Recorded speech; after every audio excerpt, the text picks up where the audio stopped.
Hi, I'm Mr. New Jersey. In this video, I'm going to discuss NJ's 2017 gubernatorial election results in more detail than I did in my incredibly short video on election night. The reason I'm doing this now is that the State Department website just updated the results from unofficial to official, so I now know that stuff I say won't turn out to not be true later. I will be discussing the results county by county, and I will briefly touch on what we can learn from how the third-party candidates performed.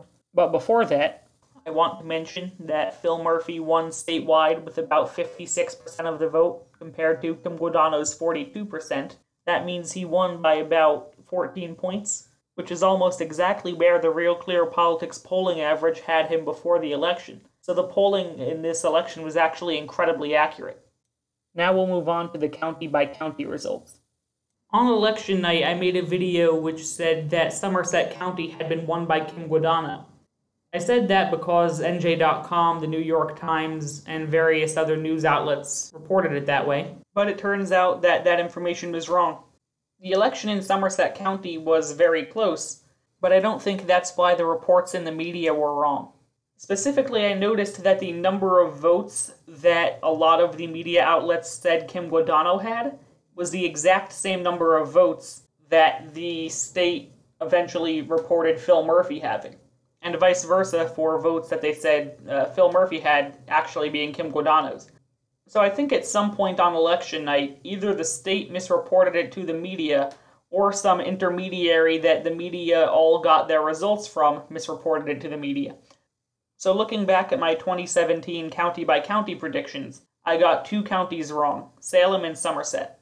This is the first time in decades that Somerset County has voted for a Democratic gubernatorial candidate. If you watched the video where I made the predictions, you might remember this map. It gauges how red and blue counties are at the gubernatorial level by looking at how they voted in the 4 past gubernatorial elections, which at the time I made that video was 2001, 2005, 2009, and 2013.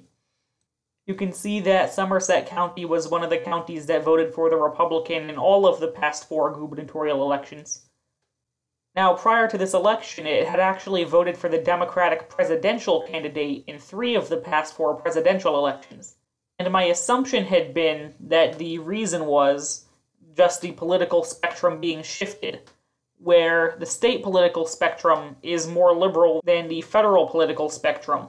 So a moderate county like Somerset that votes Democratic at the federal level would vote Republican at the state level, and I assumed that trend would hold for this gubernatorial election. And the fact that the spectrum is different is presumably true because it voted for the Democratic presidential candidate long before it began voting for Democratic gubernatorial candidates this year. But it seems there may be a factor I hadn't considered, which is that it might be on a long-term Democratic trajectory overall, becoming more Democratic over time. So I wouldn't be surprised if we now see it become a swing county at the gubernatorial level and a solid blue county at the presidential level. So if you're someone who's interested in the methodology of election predictions, my mistake with Somerset County is a lot like the mistakes that a lot of commentators made predicting the Rust Belt in the 2016 presidential election, where they looked at Pennsylvania and Wisconsin and Michigan and thought, wow, they haven't voted for the Republican candidate in any of the past 6 presidential elections, so it's not going to happen now. But then it happens because what you ignored was the impact that long-term trajectories and individual candidates and issues can have on certain states and counties.